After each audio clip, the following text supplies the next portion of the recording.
of course, at the IFFM this year, we're celebrating Kuch Kuch Hota Hai, 20 years of Kuch Kuch Hota Hai, a film that we all, a film that we really love, a film that that speaks to you even today. You have great memories of Kuch Kuch Hota Hai. So, of course, without any further ado, let's bring out the man who made that film possible, the man who dreamed that vision, and the story that we all love, the story that endures on for 20 years. Let's welcome Karan Johar. Hello, good evening. Hi. Good, we're going to keep it casual. Oh, my favorite two boys are in the audience. Huh. Yeah, totally. I'm changing my clothes all day. That's all I'm doing here. Thank you. Oh, should I have worn them? That would have been rude, wearing glasses with all of you. You can't see my face. So what am I going to do? Should I sit like this? Okay. Okay. Maybe should I do a Q&A with Rajiv instead, perhaps? Maybe that would be interesting. I should be so lucky. Coffee with Rajiv. Yeah, maybe we can grill him about who he really loves and who he really hates. Because let me tell you, Rajiv has lots of likes and dislikes. So don't go by this sweet demeanor and he tries to be very nice here and then he screws us on television later. Why so many? Who was that? You're not getting a question. You're not getting a question. Huh. Karan, 20 years ago, when you were what, 26, 27? How old were you? No. You were older? You were younger? Please. Every year matters. I was 24 when I wrote it. When it released, I was 25. You were 25 when you released it. Did you, I mean, I know it's an odd question to ask, but did you think, but because it's you, I want to ask, did you think that this would be a movie that would live on and a movie that people would love so dearly even 20 years on? The thing is that at that point of time, what had come right before Kuch Kuch Hota Hai was Dilwale Dulhaniya Le Jayenge. Yeah. And there was this tremendous pressure of kind of following up with the same lead pair 3 years later, exactly at the same time. So Dilwale Dulhaniya released on the 19th of October, 1995, and Kuch Kuch Hota Hai was scheduled to release on the 16th of October, 1998. Same love pair. It was a similar genre. It was a love story, kind of big-scale love story with music and dance and soul and emotion and humor. It had the same packaging. So there was this huge expectation. So already the bar was kind of set very high. So I had to already start dreaming. Right. Of kind of being in a similar league. It's impossible to cross the magic and the brilliance of Dilwale. I just wanted to get the silver medal. Like, I was really like chasing the silver. I wasn't chasing the gold because Dilwale is gold. And you can't touch gold. But I wanted second spot. And that was always my big hope and desire. Of course, you can never predict the eventuality and you can always put out great energies and hope it can happen. But that was what I was chasing. I was chasing the silver medal. Karan, you became a filmmaker almost accidentally. It wasn't something that you sort of grew up, or it was in the back of your mind, because weren't you almost going to take off to Paris to study fashion, to study French, actually? I mean, it was always in my thinking that I should do something in this zone. But I was always very apologetic about that feeling because I was brought up to understand that the movie business is tough. I'm too weak for it. I don't have the personality to combat it. I was told that multiple times by my mom and my father. They said, you don't have what it takes to kind of, combat the competition or kind of make sure that you can survive the mad world of the movie business.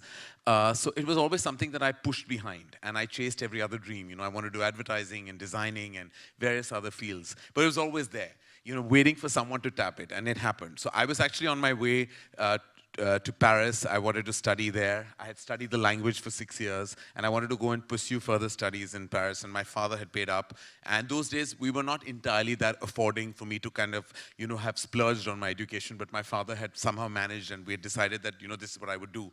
And then I got the offer to assist by Aditya Chopra, assist on Dilwale, and overnight, it was almost like that scene in Dilwale where Kajol asks Amrish Puri about, मुझे अपनी ज़िंदगी का 1 महीना दे दीजिए. So I asked my Bauji at that time, कि मुझे अपनी ज़िंदगी का 1 साल दे दीजिए. If I prove to be something, I will continue to make movies. If not, I will join the import-export business, which is what my father also had as a thankfully as a glorious backup even to us as a family, because films were not very productive and lucrative for my father. You know, he hadn't given very many successful films. So it was always there as a backup. And so now when, you know, and I have to add this and say this, that when people go on and on about nepotism, you know, they don't realize that some of us have actually had really challenging times to even be in the business. Yes, the opportunity was there because my father was in the business, but we had to really work hard to achieve those dreams we may have had. Yes, it was probably a step ahead of everybody who did not have the opportunity, Right. but it wasn't easy. Right. You know, when people my age, I would imagine, you know, I was in my early 20s when I saw Kuch Kuch, and I remember it just felt so new and so different and shiny and just unlike what you'd seen. You know, these were characters that felt like people that we knew. These characters looked and dressed and spoke like real people.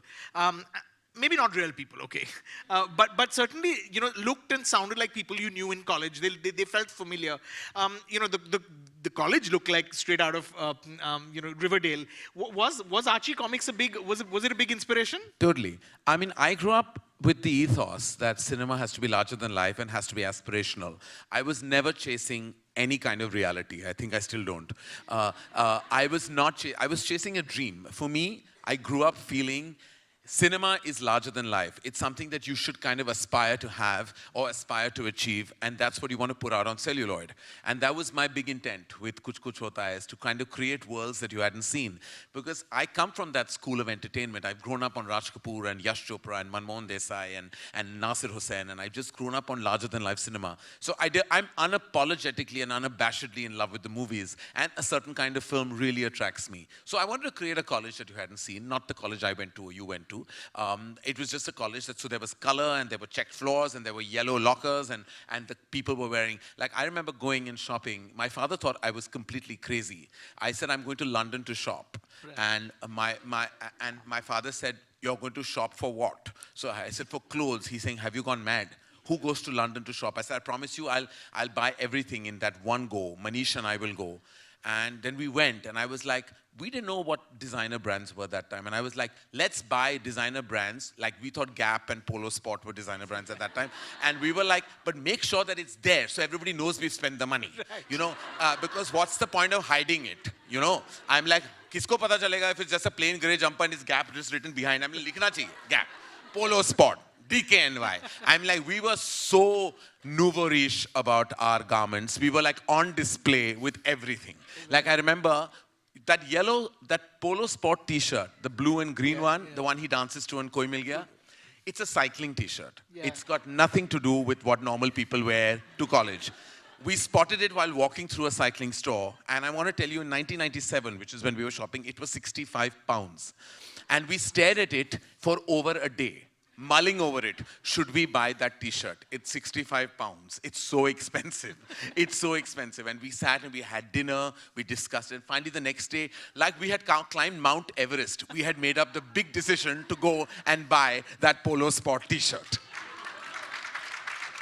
And I knew it had made an impact when in the morning, about 2 months after the release, I opened the door to my milkman and he was wearing the Polo Sport t-shirt. And I was like, yay, validation for retail. It's the best feeling in the world. Was it always going to be Shah Rukh and Kajol? Oh yeah, there was no choice. I was given no choice because they were such humongous stars that I would be silly not to go with it.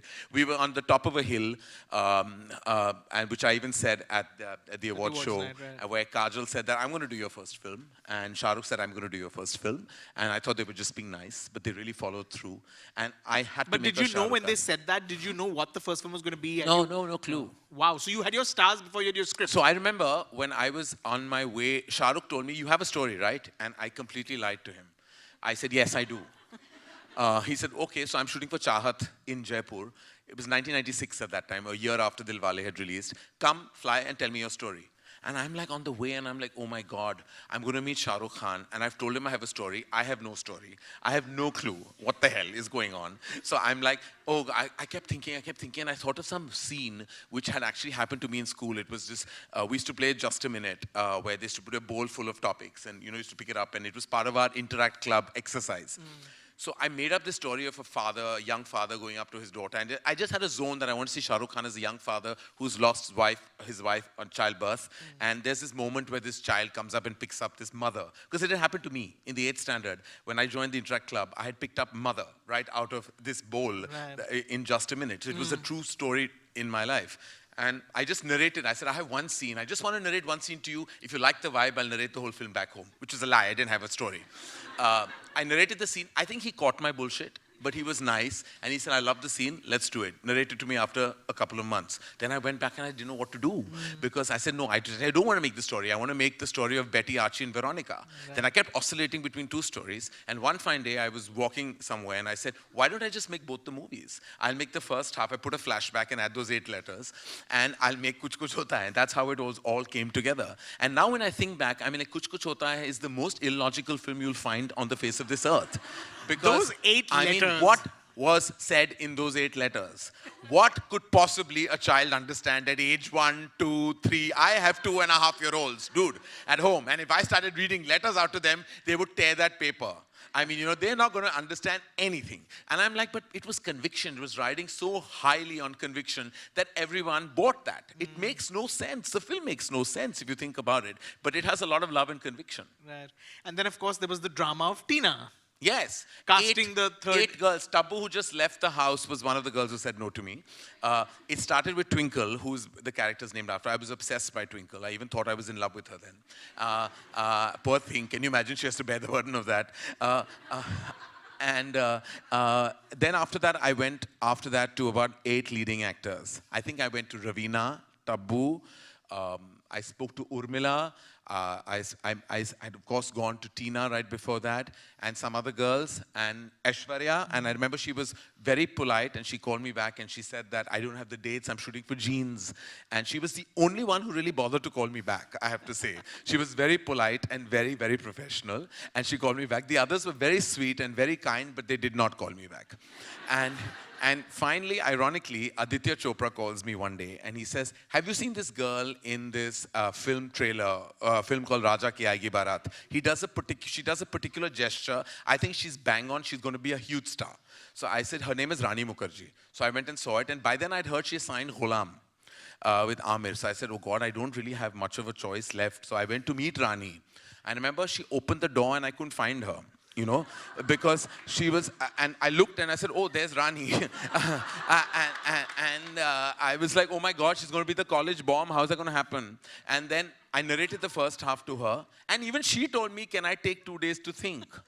And I was like, dude, I'll have to wear that short skirt and play this part because, like, no one is doing this part. Like, and she said, how are you going to convince an audience that Shah Rukh is in love with me over Kajal? Which was a legit question to ask because they were such a celebrated couple. Yeah.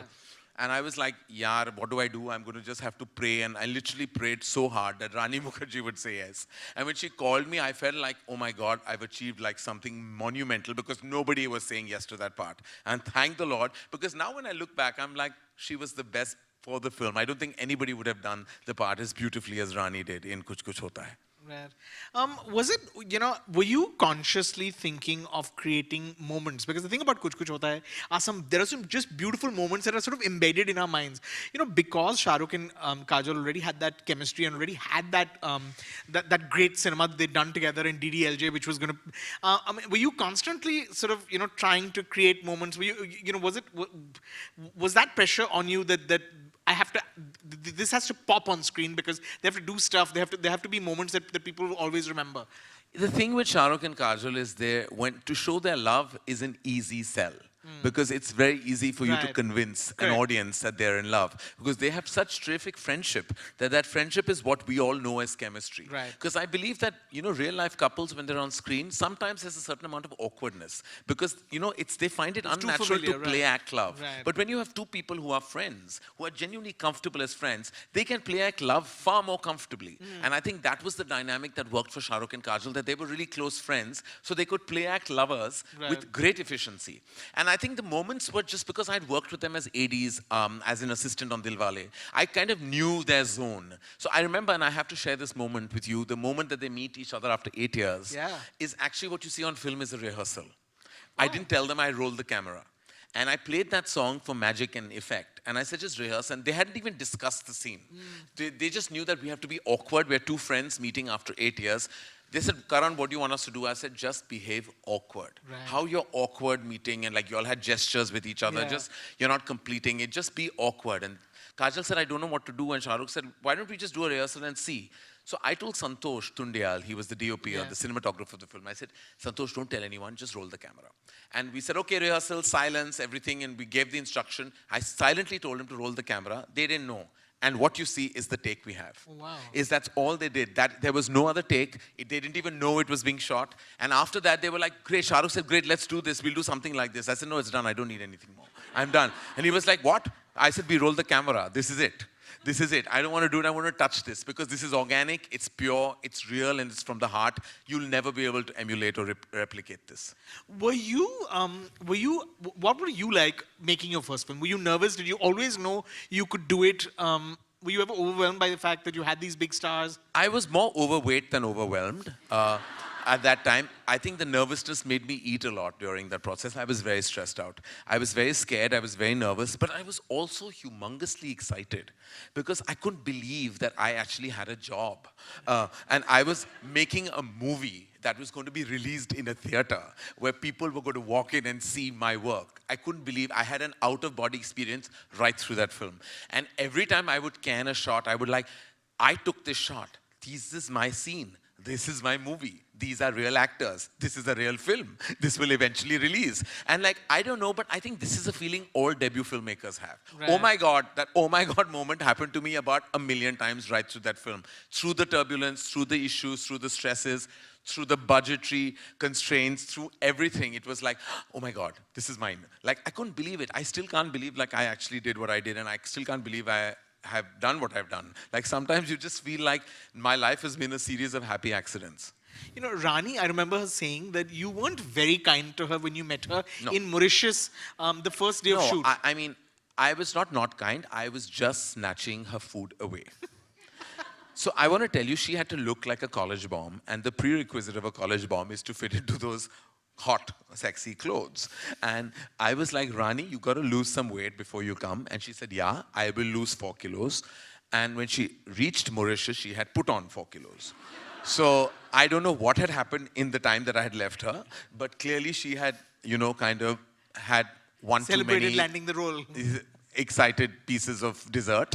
And I was like, oh my God. So Manish Malhotra and me were only monitoring. I called the room service and I said, if this room calls for this, this, and this, you will not serve it. So they were like, but that's against the rules of this hotel. I said, I don't care. You cannot serve this food. So Rani was like, room service is not sending me food. I'm like, I don't care. You're not eating. For 4 days, you have to just... I mean, I wouldn't do that to anybody today because I firmly believe like you got to own. But in those days, times were different. And you know, today, I firmly believe you got to own your body and love who you are. But in those days, there was so much pressure, you know, that we had for a Hindi film actors to look a certain way. Yeah. And today, I think there are actors that have broken those myths, and I feel like really ridiculous what I put her through. Because it was like something, and I couldn't afford to talk. You should have seen me at that time. I mean, you know, I was bursting on the seams and giving her advice on weight. But what did you shoot with her first? What was the first? And then you had to hide her weight and things like that with a bag. Why are you going on and on? I'll give you a big bag to hide right now. Might need it. He's after Rani's waistline. Okay, let's move on. Salman was such an incredible and such a crucial element to that film, but he wasn't someone that you were particularly friendly to or knew when you approached so him? Salman, his father and my father were really dear friends, and they had worked together, and we were family friends. But I was always very scared of Salman. Like, I still am. If he's the only artist, I think that I get very nervous in front of always. And though I have a deep amount of love and respect for him, because I can never forget that he really did my first film. And I have to tell you how it happened. So I went and offered the role first to Chandrachur Singh. And I had an interesting conversation with him over the phone, because I used to live in, I don't know if all of you are familiar with Mumbai. I lived in an area called Malabar Hill. How many of you know what that is? The posh part, for those that don't know. It was a lovely area, residential area. And he called me and he said, can you come and meet me? I live in 7 bungalows. Distant suburbs. Now, but I didn't know 7 bungalows was an area. So I thought that he was showing off and saying he lives in 7 bungalows. So I said on the phone, I said, but which one do you live in? So he said, no, I live in 7 bungalows. And I was like, okay, but which is yours? So he was like, the area is called 7 bungalows. I was like, oh. And then I realized it was an hour and a half away, and I drove there very excited, narrated the full film to him with gusto and excitement. Then he called me back the next day, and I said, I went with my date diary thinking it's all signed, sealed, delivered. And he said, but I don't want to do the film. My first question was like, dude, you could have told me this on the phone. Like, I've come all the way, like very far. Like, I didn't have to hear a no after having gone through that whole drive. So anyway, then after that, I went to Saif Ali Khan, and he heard it again, and he was like, I don't want to play this kind of character. And I was like, now who's going to do? After my whole Rani bout, I was like, I'm going to now begging and I'm going to start going through this whole process. Very depressed, I went to Chunky Pandey's house, who had a house party that night. No, I didn't go to offer him the film. I just went to, I went to Chunky Pandey's house for a party. There I met Salman Khan. And he came up to me, and so I was very close to his sister Alvira, and she had told Salman about my film and me, and he's like, so I heard you've been shopping. So I was like, well, I have, and it's not been a very successful shopping trip. So he said, only a stupid, really passionate person will really do this part, and I will do it. So I was like, you, as in Salman Khan, will do this film, and he was too big a star for me to even think that he would. He said, come and narrate it to me the next day. And I went and narrated the film. He heard the first half. And at interval, he told me, he said, I'm doing the film. So I said, but you're in the second half.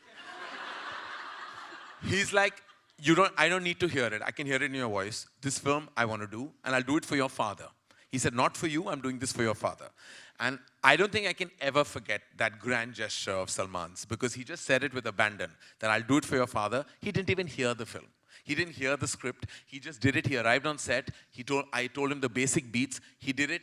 It was an amazing 12-day schedule we had with him. There was no problem, no stress. He was amazing. Like one of my best actor experiences, and it was just seamless. And I couldn't believe in the film. And I can't believe that Salman Khan was in the film. Like, I remember we were away in London when the film released, because we had some threats at that time, and it was a really scary time, and my parents and me had to run off, and we were in London. And my college and school friends would actually put the phone, those were initial mobile days, would put the phone out with an audience when Salman's entry, because those were also non-social media days, so we actually kept that a secret. People didn't know Salman was in the film.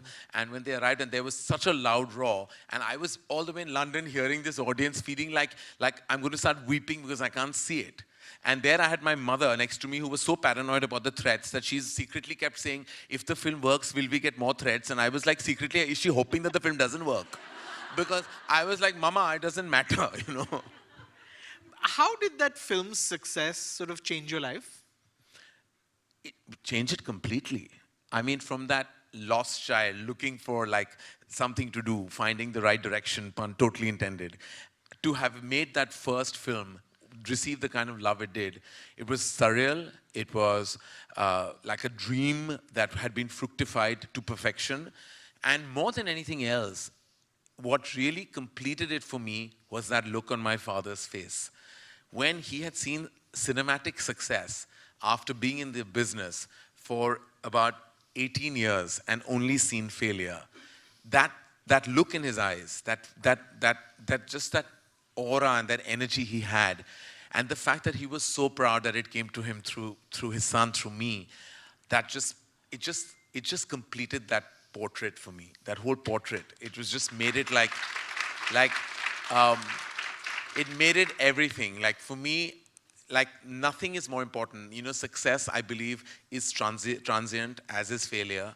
But I think the validation of your parents is something that is truly, that to me is success. To me, nothing else matters. You know, why do you think it is a film that 20 years later still has an appeal?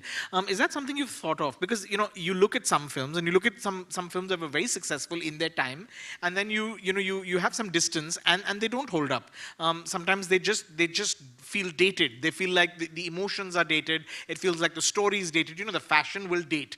But why do you think this is a film that still pushes all the buttons? It's still a film that you can enjoy even though the you know there have been other films in since that have done the campus kind of thing again, that have done the love triangle again, but this is a film that still holds up and endures so beautifully. I think the fact that it's genuinely, and I don't say that young as an age thing. I think it's a young film because it makes you, at any age, it makes you feel alive and young, and it reminds you of your first love. In certain ways, it's lived on only because it's very young. If you watch it today, a millennial will watch it and find something. Yes, the fashion is all back, right? All the 90s fashion is all back. So in many ways, it's still fashion-wise relevant, but that's not about it. It's every kind of audience will find some kind of resonance with the film, because at some point you felt like Anjali, some point you wanted to be Tina, and all Anjalis and Tinas wanted a man like Rahul.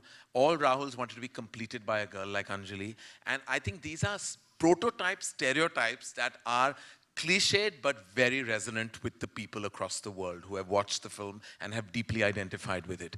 I think it will live on forever, not because it's my film, it's because somewhere you'll find yourself in that film. You know, whether you're a boy or a girl, a man or a woman, even a parent, you will look back at it either with nostalgia, longing, or deep resonance, one of the three. You know, there are things in the film, there are moments in the film that are lovely, and I'm also trying to remember the bits that got criticized, you know.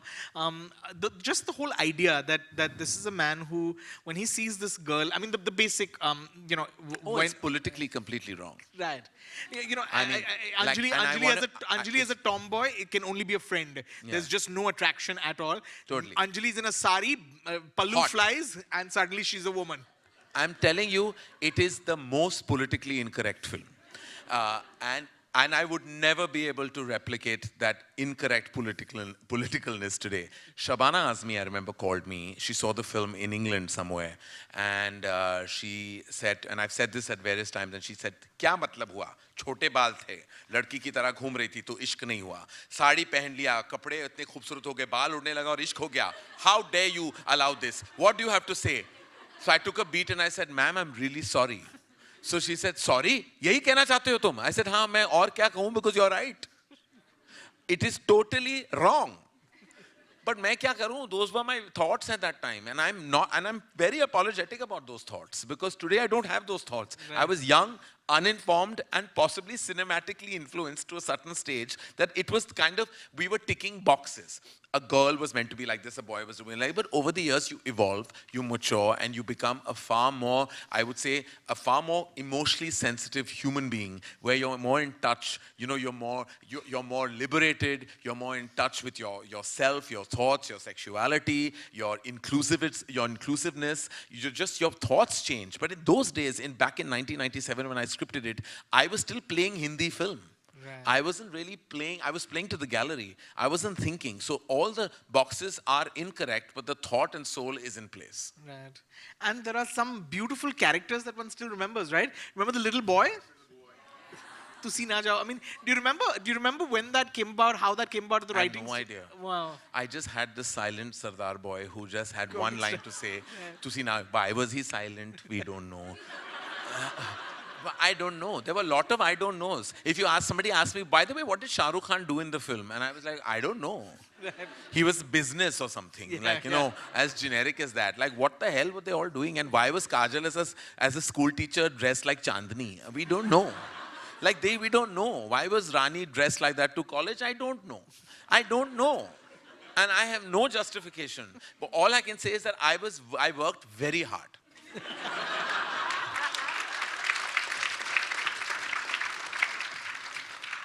I want to talk about the music of the film, which again is something that holds up so well. It's beautiful music even today. Did you always have an ear for music? Because you're even today, you're as a producer also you're seen as someone who he knows his music. No, so I've grown up listening to Hindi film music and only Hindi film music. My mother used to play, so she was obsessed by English and Hindi music. So I've grown up to her listening to Elvis Presley and Mohammed Rafi in the same hour on the same day. Like literally, I've grown up listening to Rock Hudson and watching Rock Hudson and Doris Day, and then listening to music of Asha Bhosle and R.D. Burman and Kishore Kumar, same day, same moment. So I've grown up on. My mother has been a very strong influence on my musical choices, and I think I've grown up just listening to, like, at 9 and 10 I was listening to Guru Dutt. At that age, I was listening to vintage Raj Kapoor's music, Shankar Jaikishan. I was like going crazy about R.D. Burman's beats. Like, I was obsessed when kids were like, just the other day, we were like driving, and in my car, they were playing a lot of 80s music. And I know all the 80s English music, but everyone asked, my friends asked me, like, what were you doing in the 80s? Because clearly all this music is not deeply impacting you as much as it's impacting us. And I was like, I was listening to Lata ji, I was listening to those songs in my room. Like, kids in my school thought I was crazy because I used to sing, I used to like literally buy those, like there used to be a double disc, double tape. Akai used to make it, and I used to transfer from one song to the other. On my Walkman, people were listening to Wham and listening to Madonna, and I was listening to Lata ji and R.D. Burman's great songs. So I was always into Hindi film music. So the music of Kuch Kuch Hota Hai was an integral aspect, and I had to get it right because I'm so in love. So there's an R.D. Burman type of song, there's a Shankar Jaikishan type of song, there's a folk song, there's a melange of everything I've grown up loving in Hindi music and Indian music. And the background also. The background score is beautiful. Again, those are those strains that you still remember. I mean, it's the alap of our banner right that's now. That's right, actually, yeah. I mean, now, I don't think I'll do every time, sometimes when that starts, I'm like, some filmmakers might want to kill me for actually still having that, but then I try, and every time we make a kind of a hipster movie. I was going to say, sometimes it looks very odd when when but suddenly, like before Kapoor and Sons, you start is like, like that. But I've said it to many filmmakers, do you want to change the music? You want to put your own music over our logo? And they were like, no, this is what we grew up on. Right. And I'm like, okay. Now what do? You grew up on it, it's your problem, you keep it then. It's funny that you mentioned growing up because it really is a film that that influenced and inspired a lot of filmmakers and inspired a generation of younger filmmakers. For a while, I think even in Dharma, you could see the influence in other people's films. How do you look at that? Have you seen what are the films that you see or that you saw and could recognize the influence of Kuch Kuch? Well, I couldn't do that. That would be really like, pot calling the kettle black, because I'm like, I had actually been a product of influence myself. Right. Like, I was so influenced by Yash Chopra and so influenced by Raj Kapoor and so influenced by Nasir Hussain that Kuch Kuch Hota Hai is a big mixture of all these films. So I can't be worried about who's being influenced by me because I'm a big influenced person myself. Like, I have, to the point I've copied stuff, like, literally, like, blatantly. And it's what I grew up on. In those days, we didn't have kind of copyright and trademark issues, and I was like just copying. Like, my climax is Chandani. Right. It's exactly Chandani. It's just, my setup is that my first half is Bobby.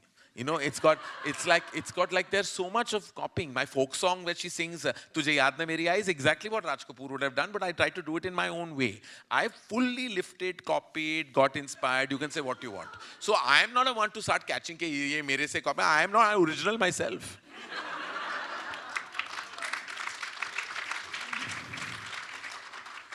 That team that you worked with, I mean, are you still in touch with? Is that a team that you've continued to work with? So Sharmishta Roy, we worked with on a series of films. Santosh Tundial, we worked with a couple of films after that. Then I haven't been in touch with Jatin Lalit or Sameer Saab, who were the musical team. Shah Rukh, of course, is a huge part of my life today, as is Kajol, as is Rani. So the actors I'm very much in touch with. I directed Kajol last in My Name is Khan, and I haven't directed her. Rani I directed in a short film in 2013, and I got the opportunity to kind of revisit that magic with her again. And I haven't directed Shah Rukh since My Name is Khan as well, and I look forward to coming together. I think every time I think of that cast, I feel like there is some kind of an energy that we need to bring back. Not in the same film, definitely not a part two, but I think there is some kind of an energy in that cast that we should kind of bring back in some way, maybe in You the know, future. it's interesting that you say that, of course, not in the same film, and you wouldn't like to do a part two. But you know, if Kuch Kuch Hota Hai was to be remade today, and not necessarily even by you, I mean, because the structure of the film still holds. The relationship, you know, the relationships and the dynamics could still sort of work. Perhaps not perhaps that he doesn't reject her because she's tomboy. That might be, you need a different conflict. It could just be that he loves Anjali more, or Tina more. But how would you see that film be relevant? I mean, one doesn't need to because that film holds up very well. But how would you see that film sort of applied to a modern day? You know, Kuch Kuch Hota Hai is not about its narrative, it's not about its structure or its characters, it's about a feeling. It was my first feeling. And I don't know if you can have that feeling again. Right. The reason why you can't make that film again, because you're not going to feel that again. And the film is very simple. It's about like two people who knew each other and then they get back, and it's, you know, it's orchestrated by the man's daughter, which is, again, not such a great novel concept. It's happened in Parent Trap and various other films. So there was nothing new about its narrative. The characters were endearing. It was made with a feeling. I don't know if whoever makes it again will have that particular innocent feeling, because there was innocence. I was innocent, and I believed that what I was doing was coming from a space of conviction. And I was so innocent that I wasn't clouded by logic. I wasn't clouded by intellectualism. I wasn't clouded by social media feedback. I wasn't clouded by the logic of our times today. I was just making a film that came from a feeling. And that feeling, as I've told you a while ago, some feelings were not even correct.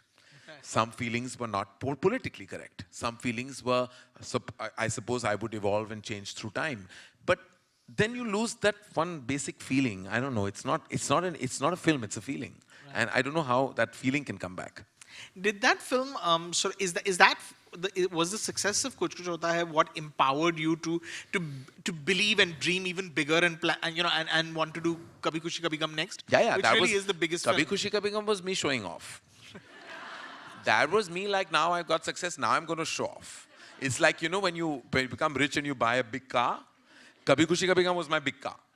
You know, like, I was like, I want a big cast, big making. I was completely showing off. And within that, thank the Lord that I was raised to be the son I was, that I could swing the emotion into the narrative. Yeah. Because otherwise that film would have fallen flat on its face. But it was a big product of my showing off. When I look back, I'm like, oh my God. Like, you know, that I don't need to take that top shot or have that helicopter. And that I was just showing off. I was so excited that I made money that you know, it's like how, you know, like I was nouveau riche. Right. You know, your cinema, when one talks about Karan Johar, and I feel it's unfair because we end up, you know, when we say that, we end up really referring to the first two films, is that, you know, that he make larger than life, certainly, but also that they're very emotional films, and they're sort of push button emotions. You know, he's manipulating you. Do you, in today's times, when we've moved away from that, I mean, popular cinema largely is about more realism and more subtlety. Do you think there is a room for that kind of movie done in the same way, done with the same conviction?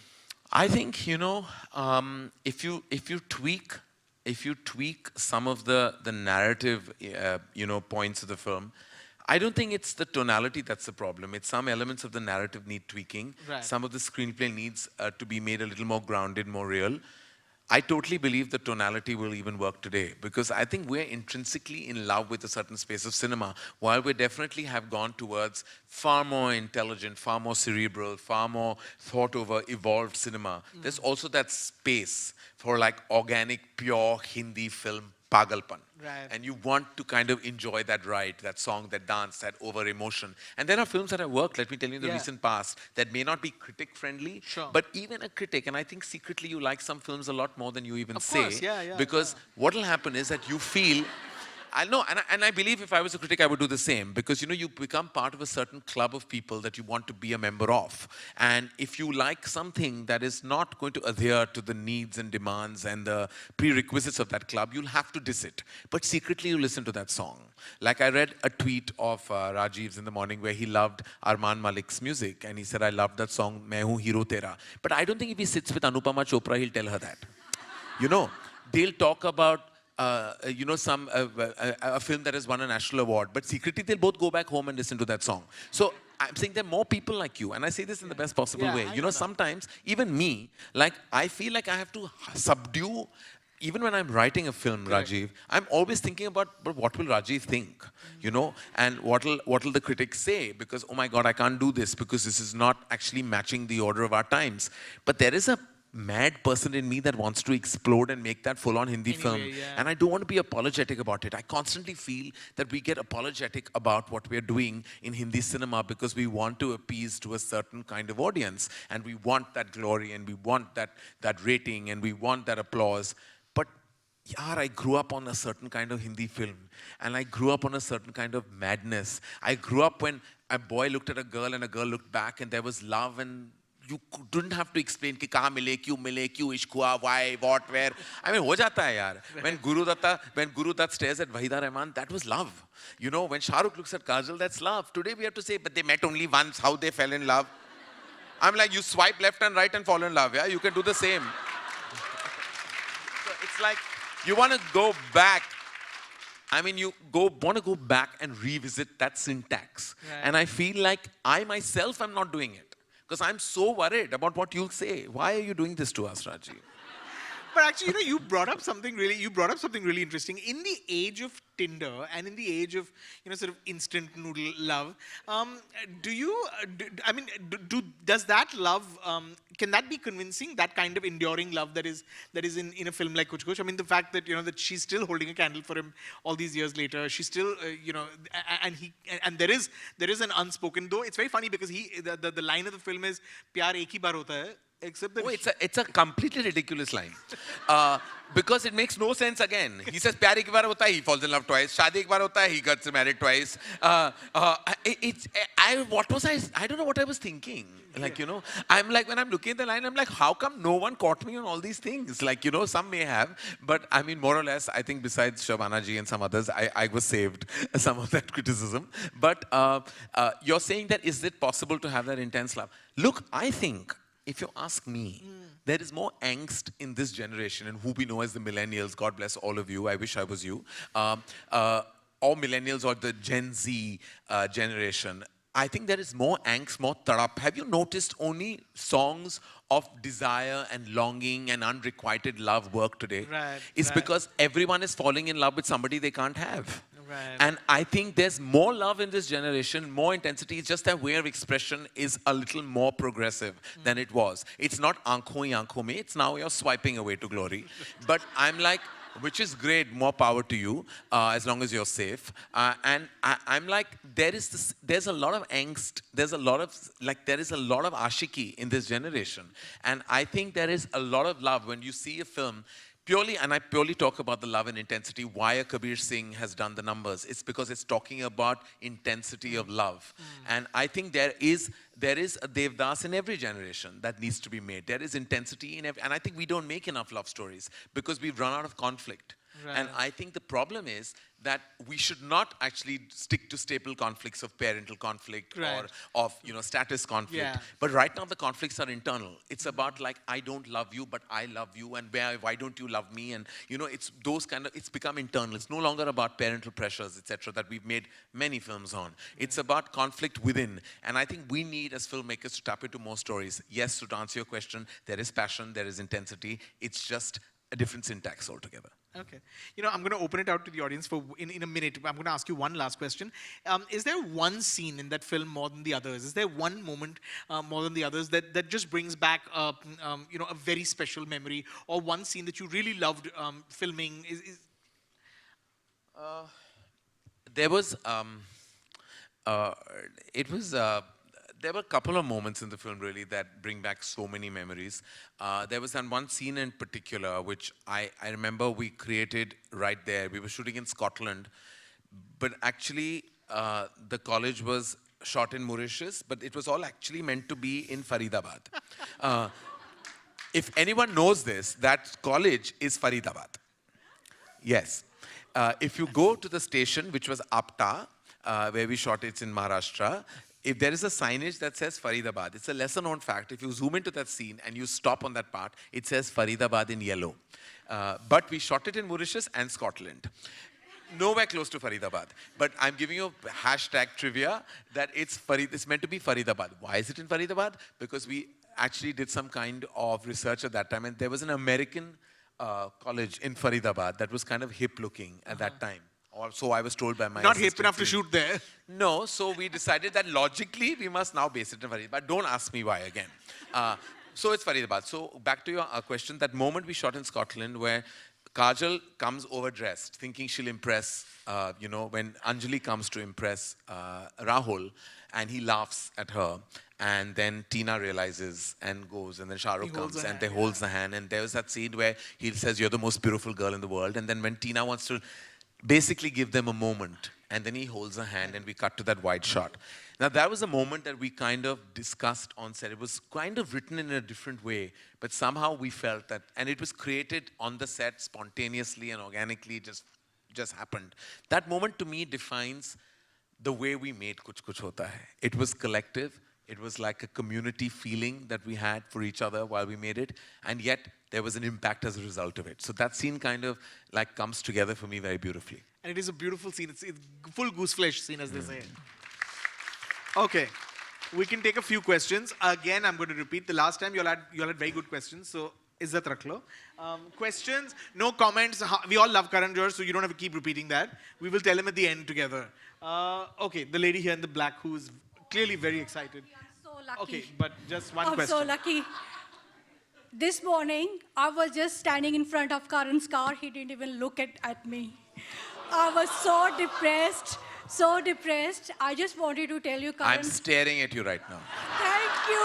I love you. I want to come With my forward. dagger I eyes. want to come Okay. forward. Hello. Okay, all right. I just want to tell you one thing, that I'm a huge fan of yours.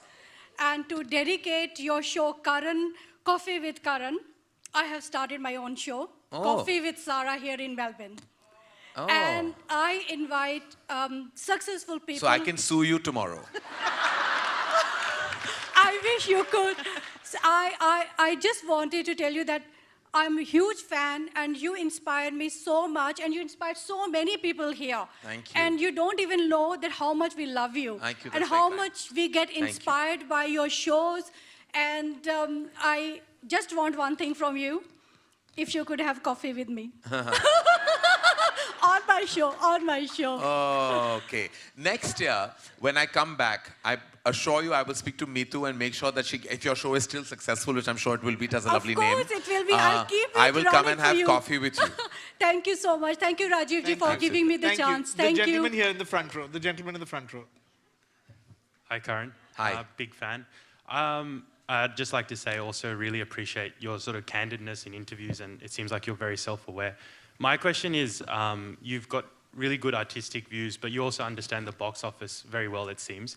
To what extent does that influence your artistic process when you're sort of creating a film, and how does that influence change in the role of a director and a producer? I think when I direct a film, I'm also the producer. And that film becomes important for our production.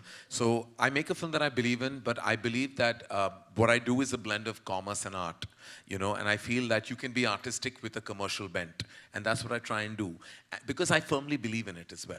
I come from that school of cinema that actually endorses mainstream cinema, that loved mainstream cinema when I grew up. So to add that kind of touch, flavor, and syntax to my narrative comes easily to me, fortunately. Yes, I will try and tell different stories, but always in a way that I would feel would appeal to a mass, large audience, because I've been one myself. So it kind of is an organic, flowy process. Okay, the lady here in front of the gentleman with the turban.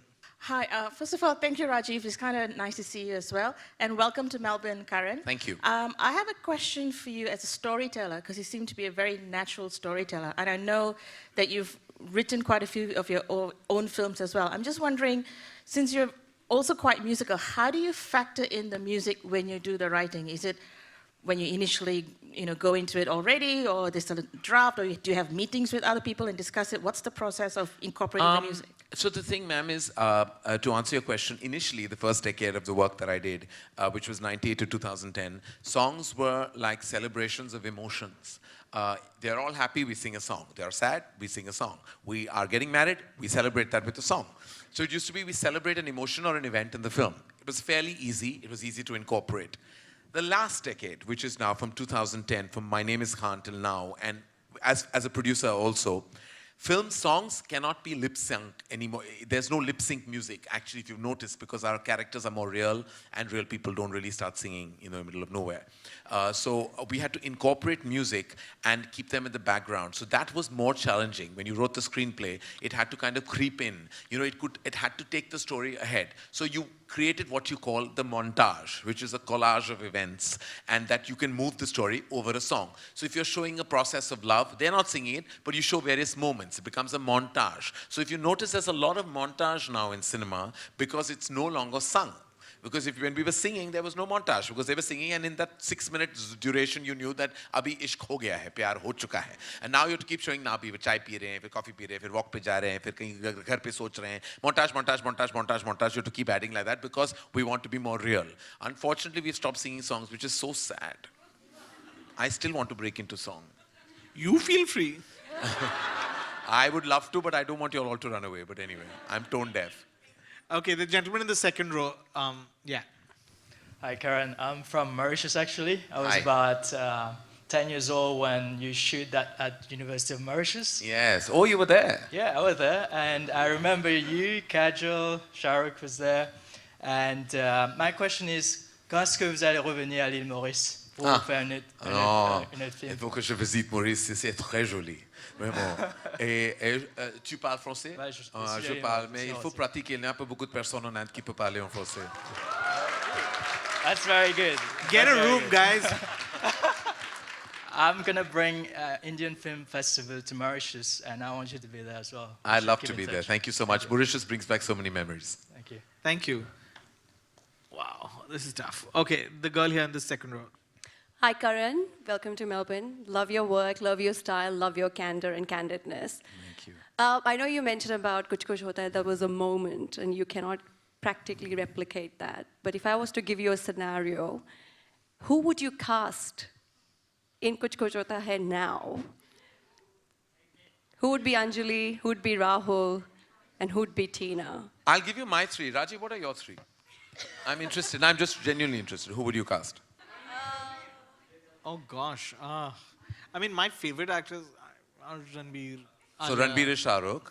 Yeah. Alia would except be- this doesn't feel like his kind of, Kuch Kuch doesn't feel like the kind of movie Ranbir would do. Well, he did Javani Divani. Yeah, yeah. Yeah, Ranbir, Alia, and yeah, Sara. That sounds like fun, yeah. That would be. I would be Ranveer Singh because I think he's got. So I would say that because I always feel like he has that madness that Shah Rukh also has, that mad intensity. I would say Ranveer Singh. I would definitely say Alia because. What do I say? I love Alia, and I'm going to say that unapologetically. She's, according to me, the finest actor, and I love her. So her, and I would say Janvi as Tina. Nice. Okay, the lady at the back. Yes. Yes. Hi, Karan. My name's Sanya, so I've got a few questions for you. No, one. We have plenty people. As come, Sure, listen. one question. Kill, marry, hook up. Just kidding. Oh, really? So the kind of cinema that's been doing really well in Bollywood in the past 1 year have been really content-driven films. Right. Like Gully Boy, Razi. How is Dharma Productions going to change its approach to meet the audience's sensibilities? Razi is Dharma Productions, so we've already changed it. Do I have to answer any further than that? So the thing is, darling, to answer your question, is that Dharma is driven by its filmmakers, and I think its filmmakers pretty much make and comprise the impact of the company. So every filmmaker has their own kind of talent and craft. And so when we had Meghna Gulzar make Razi for us, that was her choice of film, and we really loved it. Shakun Batra made Kapoor and Sons, which is very different from, like, we produced Simba or we produced Kesari. They're very different films. So I think we actually have been making an assortment of films. We get a little less credit for that somehow because we're still branded as the guys who make films for a certain kind of audience. But we've actually made, like, films have worked, films haven't, but we've tried to make films and present films that have been, we've presented a Bahubali and a Lunchbox and produced a Kapoor and Sons and a Razi. We've done that kind of landscape, and I think that we will continue to empower directors to tell their stories to their best conviction. Okay, the gentleman in the black, yes. Hi, sir. Hi. Let me introduce myself. I'm from a Telugu film background. Right. I love to name it a Telugu film background, but because it's been 5 years I'm in Australia, so I love to thank Mituji what she's doing here, because someone should take initiate to make it big happen. But I totally don't understand, because it clearly says Indian Film Festival. There is a point of time when I have zero exposure on what is Indian Film Festival. Then that is how I got to meet Meetu ma'am, and she explained this is what we are doing it. But there were my friends from Kannada industry, Malayalam industry. There's friends from Tamil industry. We are making some huge. How long we'll name this as a Bollywood, Tollywood, or Collywood? What kind of support you give to name it as Indian Film Festival with no pure domination of Bollywood, Tollywood, or any other film industry? How we can come up with this name? We've combated this for so many years. In the beginning, we used to ourselves never say Bollywood ourselves, because it was sanctioned by the Queen. It's in the Oxford Dictionary. So it became tough to fight with the Queen. It's now in the Oxford Dictionary. It's a term. We don't like to use it. We are a very proud Indian film industry. And we make some great films across the country. And if you've seen it, not only in the repertoire of films that are there in the festival this year, but genuinely, if you see the National Award winners, it's across Telugu language films. And there are films that are won from Assam. And we have Best actress is Mahanati, Kirti, who was here last year. Yeah, Kirti was here for Mahanadi, and you have amazing directors and actors from across the country. So of course, it's just that the media itself has to stop calling it Bollywood, and we have to just stop it, because the West recognizes us as Bollywood, and that's not true. We are a proud Indian film industry. We should not be a derivative or a poor cousin of an existing studio culture. But unfortunately, if somebody everybody has to unanimously take that as a diktat and say, let's just call it the Indian film industry. We call it IFFI if we need to, and not Bollywood. And everyone has to take their own, everyone in that position has to take their own step. Look at the festival here, the IFFM, we've got the whole Super Deluxe team. We're doing the chat with the Super Deluxe team. The primetime chat, the 9 p.m. chat is with the Super Deluxe team. So everyone has to do that. We opened with an Assamese filmmaker's film, an Assamese film. So everyone has to do their own. I don't think it's something collectively that the industry can, now from tomorrow we will start promoting regional cinema. It has to, everyone who is in a position where they can influence change, must and should. Okay. I want to go at the back, because I feel like the guys at the back are not getting a chance. Okay, the girl over there at the back who's very excited. It's so great to have both of you here. Feels great to be Indian and to see you here representing the Indian film industry. So welcome to Melbourne. Karan, I've always wanted to ask you this. You've directed these big stars, Amitabh Bachchan, Shah Rukh Khan, so many of them. Do these people really have to be directed, or are they just so good that they read the script and they just know what to do? Actually, you're quite right when you ask this question, because I'll tell you what you need to do is that when you are such a terrific artist and you're such a strong actor, their understanding and comprehension of a scene is already on point. What you guide them is the tonality. And once you tell them that, direction there is not like, I'm not an actor, so I can't be, I did try, but in 2 very unsuccessful films. But I'm like, I can tell you the tonality, and I can tell you the mood of the scene and the environment around, and then they just get it. They just get it. Where I felt like I had to direct this when I was directing younger actors who had lesser experience, those are the people you really guide, and you kind of somebody show the motions, give them a prop to play with, give them motivations. But when actors like Mr. Bachchan, you just have to kind of bow down in respect and just applaud the craft, because it is amazing. Karan, I want to just extend on that question. What happens when you don't like a take by a fairly senior actor? Is that awkward? So I'll tell you what I do. I have a way. Whenever I give an instruction, I never shout it loud on a mic. So there's a culture which is this mic.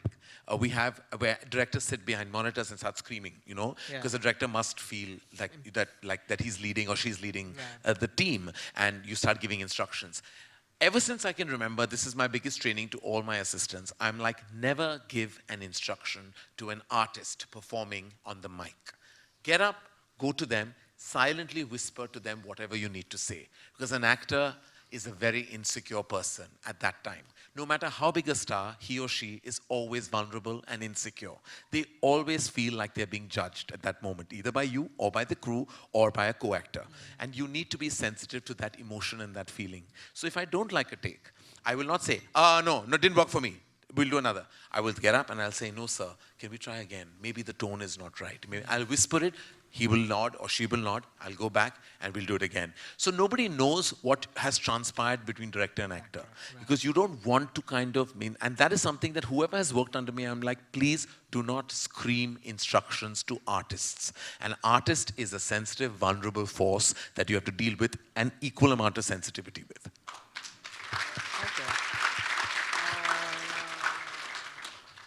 Okay, the lady here. She seems to be very popular. Hi, my name is Sanya. I just want to say I grew up watching your films and I really admire your work. My question is, what are your thoughts of colorism in Bollywood?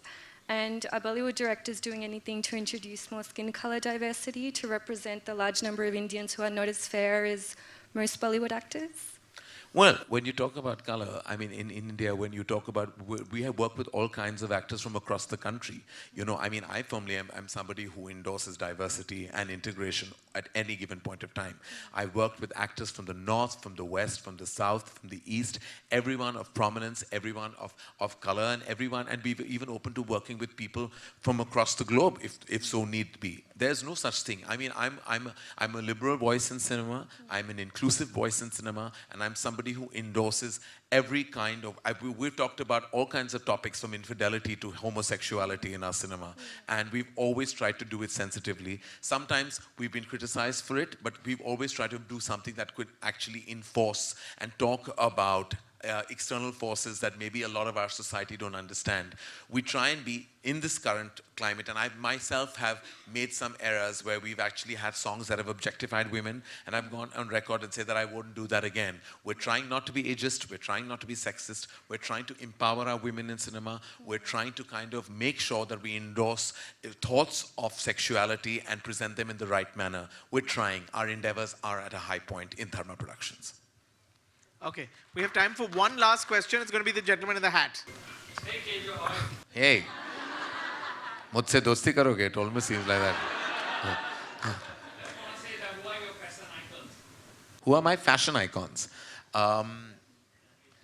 You mean nationally? In whatever, jo bhi. Well, like I mentioned, Mr. Bachchan, we were talking about him. To me, I think there's nobody more fashionable than him. I sometimes look at his clothes and I'm like, oh my God, how cool is Mr. Bachchan? Like, you know, he's worn those certain kind of athleisure, or he'll carry the most like over the, I am kind of over the top in my dressing, and I'm okay about it because that's who I am. But I feel like that's the way he is. He can walk out of his home wearing anything and pull it off. Be it an Indian attire, be it an athleisure garment, be it an over-the-top. When I was dressing him in Kabhi Alvida Na Kehna, it was such a blast because I gave him all these over-the-top jackets and he pulled them off with panache. He is, to me, the #1 style icon. I think amongst the women, there are some interesting choices. I think Karena's really upping her fashion game, and I think she's really amazing in everything she wears recently. I think Sonam has definitely started the whole fashion ball rolling. She and her sister Ria, I think, are strong fashion forces. And I think in the younger generation, I really like the way, I love Ranveer's abandon, and I love Ranbir's casual charm. But over anything else, I think nobody carries casual clothes as well as Shah Rukh Khan does. I think when Shah Rukh Khan walks out in a jumper and jeans and his glasses, he has swag that nobody else has. Like, he owns swag.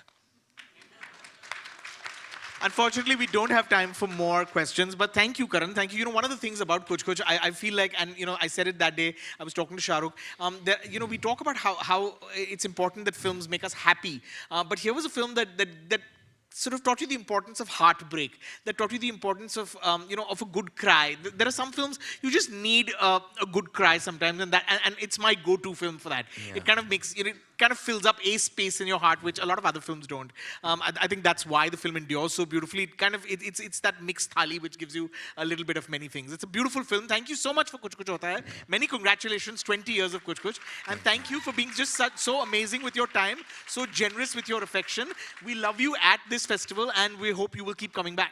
Well, I definitely have to round up, and this is going to be my last interaction, and I have to say that Meetu is a dear friend, and Rajiv has been somebody I've known for years. And what's amazing about Rajiv and me is that we never keep our various work experiences as part of our dynamic. I've known Rajiv since he was a young rookie journalist, and now he's become this huge force to reckon with in the zone of film journalism. And I think more power to you, Rajiv, for constantly kind of upping the game and, you know, keeping the flag of cinema flying right through. To Meetu for this fantastic festival, which you've been such a grand part of. And I really believe that this festival is a festival with not only all the right values in place, you know, the way it promotes diversity, the way it promotes national cinema across the country, and more than anything else, it does that with a beating heart. And very few festivals can speak of all this in one space. So more power to Melbourne, more power to IFFM, and more power to all of you who have been such an engaging and a solid audience right through this journey and through this festival. So thank you. It's been an honor, and I hope I will constantly be invited to this festival. Thank you. Thank you.